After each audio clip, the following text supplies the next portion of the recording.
and welcome along and welcome back to Purbeck Valley. Today we are going to be mainly doing cleanup around the cows and getting all of these bales done and loading everything up with so loading the cows up with some food, getting all these bales put away, and sorting out the dairy because we need to get all of that sorted. And then once we've got those jobs done, what we can do is go and prepare the grass fields for the next round.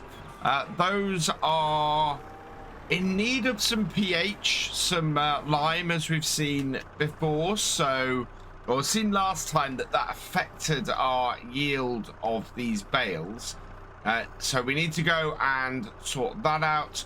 And we need to go and get them weeded as well ahead of their next set of growth. And this is why we've gone to the second day of May and not moved on to June. Otherwise, we'd have had some growth in the grass and that would have made everything a lot more difficult. So let's get these all stacked into here first. It's a decent number of hay bales that we have. That we got off. We got 24, well, nearly 24 last time. And as a result, that will keep us going for a little while with our cows. What I want to do here is get all of these stacked in. I have no idea where our slightly undersized bale is in this stack. But as I said yesterday, it doesn't really matter. We are not too worried about that. It's only a small amount less, and we always overload the feeding trailer with the hay bales anyway. Let's just grab these last couple of stacks. This telehandler really is making things so much easier in getting bales like this stacked. We'd have never been able to maneuver these bales this easily with the Steyr. That would have been so much more difficult. So bring this in. I think we might need to extend the arm here. We're very close to that pipe or that pole, but nope, we're in.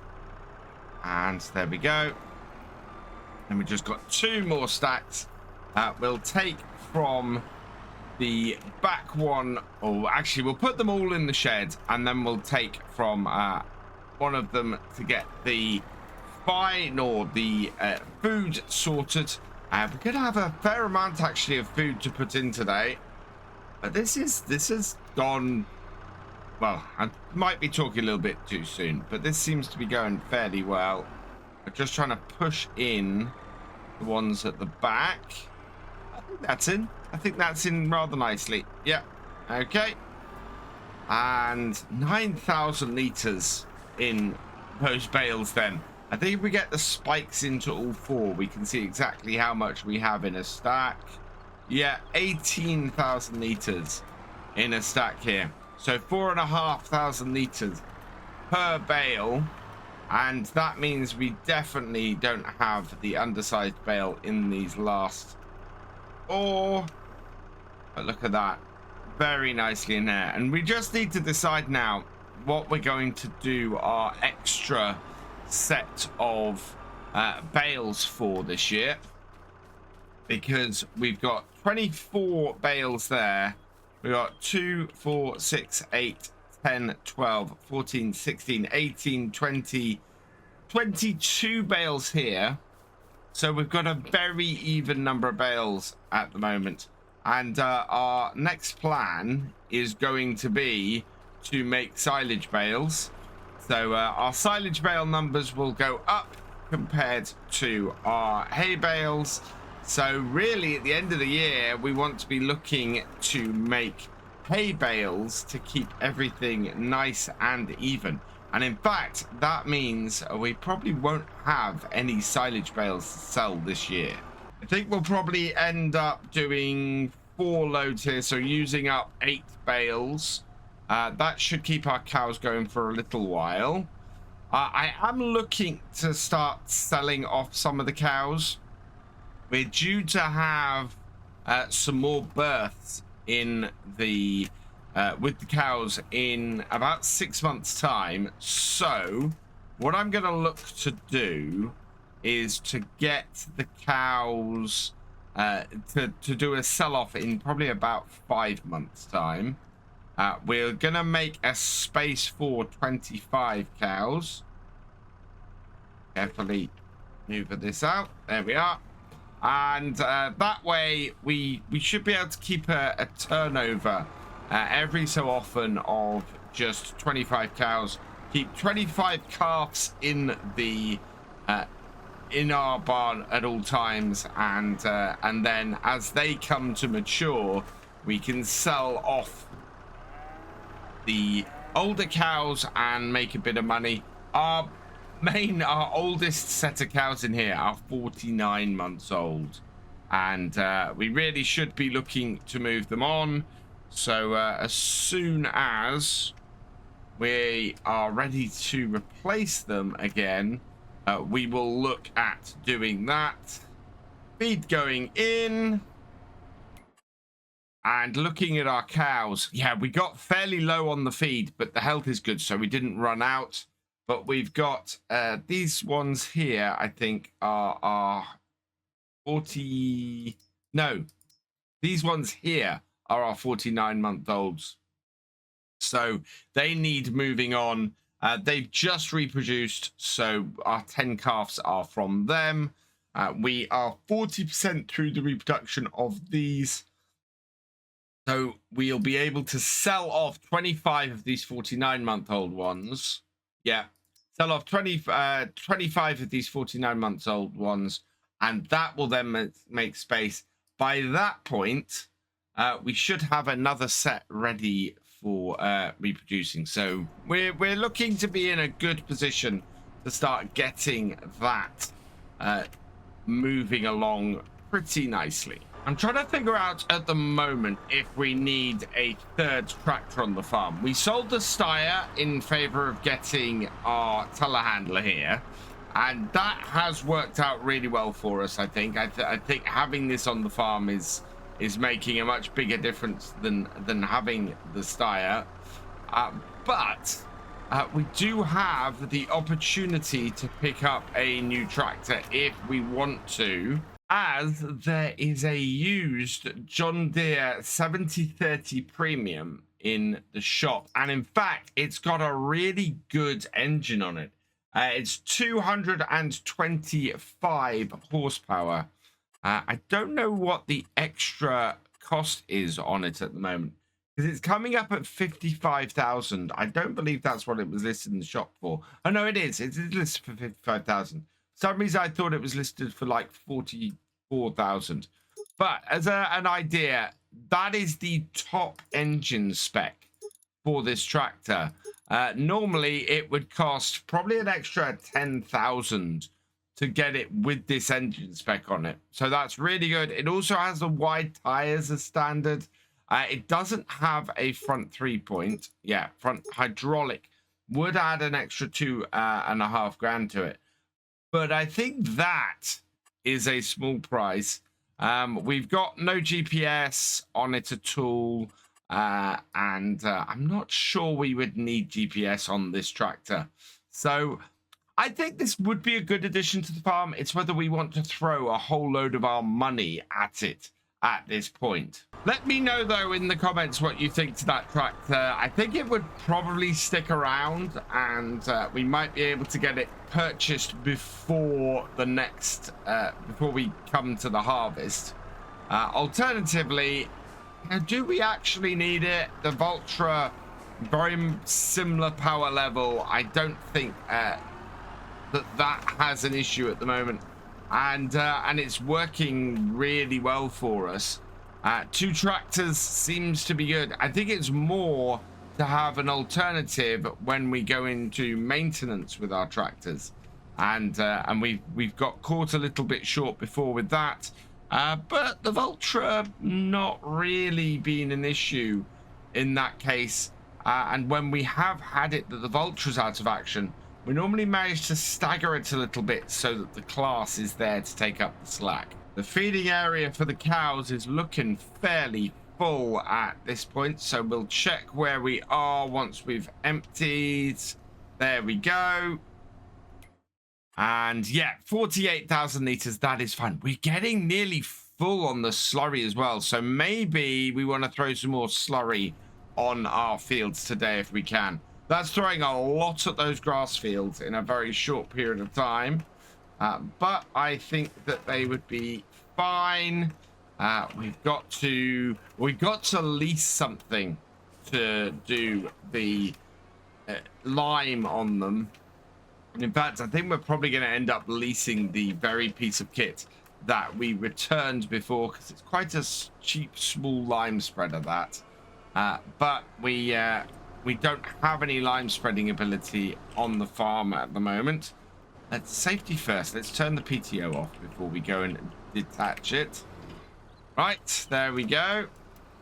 So happy with that. I'm going to get our tractors back to the farm. Oh no, actually, before we finish off up here, we do need to go and move the milk from our milk parlor to the dairy. The dairy is almost full for cheese, so we're going to be looking for a flatbed trailer or something to start moving the cheese soon. Refill this, and yeah, we just need to move the milk around the corner to the dairy. Trailer full. It's such a short trip, this. But as I said, the cheese is almost full in here, so we need to be careful. We're going to stop production if we are not. And that, oh no, it did. It came up. Right, let's back it up a bit. Just need to get it close enough. Empty it into our container dairy. And I'm only doing 8,000 liters at a time because our container dairy can only process 8,000 liters at a time. And maybe actually we've got sheds over the other side there. We can probably start moving the cheese across and storing that over that way. I'm not sure I have a weeder on the farm at all. I think we probably need to just check that and have a look. No weeders in our leased items and no weeders in our purchased items, and no weeders available to buy either. So let's head down to the shop. We need to get a lime spreader and a weeder and go from there. So let's jump out and go hop over here. And for weeders, we need a fairly small, nimble one for the grass fields. We've gone with these before. These Goranek are quite good. 4.5 meters or 6 meters. Let's get this job done quickly today. So we'll lease this 331. We also need a spreader, and the spreader I'm going to go with, I think. Does this Massey Ferguson? So this Massey Ferguson does not hold a huge amount, but does do lime. Whereas this will hold 6,000 liters. Yeah, we want to go with this one. We want to go with not the massive extension. Yeah, 9,000 liters with the wood plank extension. We want a standard design, no cover, standard spreader system. Yeah. And then, oh, we could just go with a standard color setup here. But we do need to pick somebody to go on our number plate. Picked at random from the channel members and patrons of Tractor Driver level and above. And congratulations to Jason Hodge. You have been selected at random. And so I've gone with JA50N HG for yours. Okay, that. And yeah, that is on the back there. And let's have a look at... In fact, yeah, that's what we're going to go with. So we're going to lease that as well. And that's £703. So with those two done, I think we have a load of lime back at the farm. I'm going to do the lime spreading first. We'll hook up to the spreader then. To get lime spreading and weeding and the slurry all done in one day, in one afternoon, in fact, because it's just gone 12 o'clock. That is going to be quite a big ask. We'll see how fast we go round. So we'll grab the first two bales, first two bags here. There are, oh wow, a heck of an angle to get this in at. I don't know if we can get this round here like this. I don't know if we can get this round here like this for both bags at once, to be honest. Got one under. Yeah, we got one. Let's get that one out and get that loaded up. 1,000 liters a bag, I think. So we're not even gonna half fill this, but we'll be able to see how far these go and estimate how many more bags we need after this is done. Maybe we can get these remaining two bags out together. Certainly got the maneuverability to get this into this shed sideways. Widen our forks. Bring this round. And in carefully. We got both of them. Fantastic. So 3 bags and we are still doing it only 2 trips. That is awesome. We can now get this loaded up. And that should mean we get everything done rather nicely. All loaded up. Let's see how far the 4,252 liters go. I'm going to start with our smaller field. I don't think that's going to require a huge amount of topping up with the lime. And then we can go on to our second. It would be really nice if this did both fields. I'm not sure that is actually going to be the case. Fairly good widespread. And yeah, we're not using it that fast. I think this lime might do this field if we're lucky. I think we're going to need to purchase a whole load more for the second field, which is not a problem. I just think we're going to need probably 4 bags, looking at how fast it's going. Maybe 5. So I think it's going to take a fair whack to get all of this done. Turn that off. Yeah, fair amount still to go, and I think we've got nearly half field done with what we've got here. It's going down fast, but not fast enough to leave us without enough to get this field done. And then we can just quickly hop down the shop, grab some more lime. I think we'll get 6,000 liters, fill this piece of kit up, and that should be enough to get the second field done. There we go. That is all of it. And we're left with 1,561. I think we can probably get away with only buying 4,000 liters. So we're after 4,000 liters. That will be just 2 of these big bags. Let's buy that then. Yes. And there they are.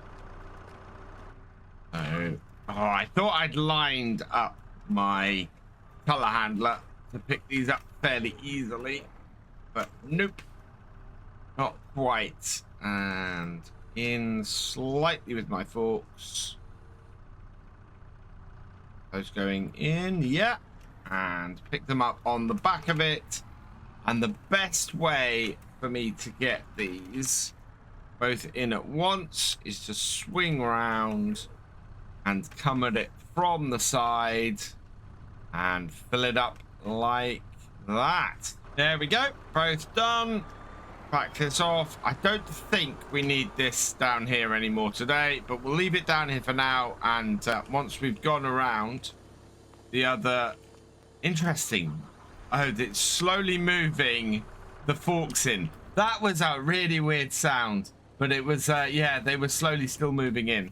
Right, let's go get this second field done. 5,561 liters of lime. Is this going to be enough to get field 68 done as well? Looking at the amount it's putting on here, it isn't that much. We're going one level of pH up in some places, 1.25 in a couple of others, and it's definitely the loam part of this field that is in need of the extra TLC from the lime. But this side of the field is a lot less. 0.625 is the only amount that we're having to raise this side. This bit is reached, so yep, we're just gonna go up and down now. But it does mean that half this field is not requiring as much lime as the other half, and that is really gonna play in our favor. Now, if we're left with more than 2,000 liters here, then I only need to buy one bag, and yeah, we're not going to use up the rest of this. I don't think. I think we're going to have at least one big bag left over from this. Not that it's that expensive. It was only £350. But yeah, we've done this whole field, and we've got 2,300 liters left. So we didn't need as much lime as we bought. I've unloaded the lime back at the farm, and we'll just pop in here now and return the actual spreader, because we have no more use for that on the farm at the moment. That was actually satisfyingly fast that we got that done. I had very much hoped that we were going to get that done that quickly. It is only 2:30, and we're going to be able to get onto the weeder. The bit that worries me is whether we're actually going to be able to get the slurry spread on the field today. Make some space with us for our slurry in the cows, and actually get these fields fully prepared for the next cut in a few months' time. Because the farm, we're going to be able to take a little while off while we wait for harvest to start, and then we'll be fully back at it in July. This, though, is the next stage, and this is where we need to get these fields done. In fact, I think we might be able to get the slurry spreading done later. We need to check what the nitrogen levels are. I think the nitrogen levels actually on these fields aren't too bad. We kind of need to top up every couple of cuts. But at the moment, I think the nitrogen levels are pretty good across here. Doing a really decent job, this weeder, and doing it fairly quickly as well. It is the 6-meter one, which I got simply because we should be able to get things done a bit quicker today with it. And yeah, it's going across. It's agitating the grass quite nicely, taking it down a little bit, ready for regrowth. And of course, it's working in the lime as well, as you can see, which is quite nice because it means that we get to see where we've been as well with a nice bit of ease. And those patches of lime that you can see, that is where we didn't get to cut the grass. You'll see this patch of grass here results in the patch of lime, and that's because the grass on that spot is fully grown, as opposed to the rest of the field where it's newly harvested and newly cut. And that's where our weeder here is most effective. Before I leave off this field, I think we want to have a quick look at the nitrogen level. And the only reason, do you know what? The only reason that I can think to get that second tractor is for a situation like today where we're trying to get everything done. And we could then have a hired worker going on this field here, or the second field, while we're spreading the slurry on this field here. However, this has always been very much a one-man farm. We've never really had to get many hired workers in. We've had to do a little bit when we've been planting and weeding, but in general, we've not needed to get them in for this kind of work. And I'm kind of feeling the same now in that I don't feel I need the extra workers. And in fact, look at this. We're walking all around this field. pH level is perfect. Nitrogen level is perfect everywhere. We only need 65 kilograms of nitrogen. We have way more than that across most of this field. So yeah, we have no issues on the nitrogen level. We don't need to actually spread any slurry on this field today. That is brilliant. We can just get this weeded and then the job is done. Looking at the amount of lime around the edge of this field being left when we hit those pieces of grass, we could actually go a little bit further out and get a little bit more grass. So there are always ways in which we can improve our farming of these fields. And I need to look out for that next time I'm cutting this for the silage. The trouble I've got is getting right into those corners often means that we can't get it baled up behind easily. I'm wondering if it would help us to try and get a set of rear dual mowers. Yes, it would mean we have to go round the field for an extra time, but I think if we got them wide enough, we could mitigate that extra work quite easily, and might mean that we have an easier access to all of the bits around these fields. I think I might have worked out the whole thing about using precision farming and using a mechanical weeder versus using the spot sprayer. I think if you're doing a lot of stuff where you are just buying or selling the crop straight up, you probably still want to be using a mechanical weeder.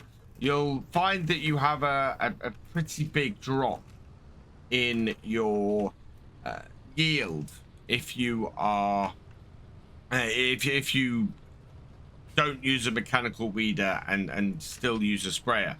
Yes, you'll take a hit in the environmental score, but I think that balances out a lot better.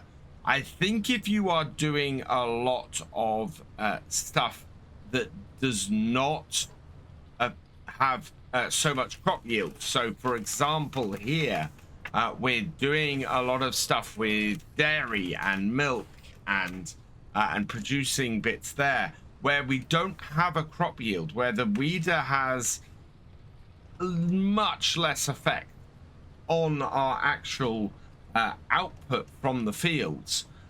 We probably want to be using a spot sprayer because we then increase the environmental score and get more bonuses on things like our milk turning into selling our milk, selling our cheese, all of that kind of thing. So yeah, certainly if you're running a large dairy farm, I would probably be using a spot sprayer on any crops that you have, just to try and keep that environmental score as high as you can. And then if you're running a solely arable farm, I'd probably take the hit in the environmental score to make sure that your crops produce the highest yield they can. And so that has pretty much got this field sorted. I'm thinking that we're probably good on the nitrogen levels as well on here. We will just check that before we head off. But I want to get this back to the shop and returned.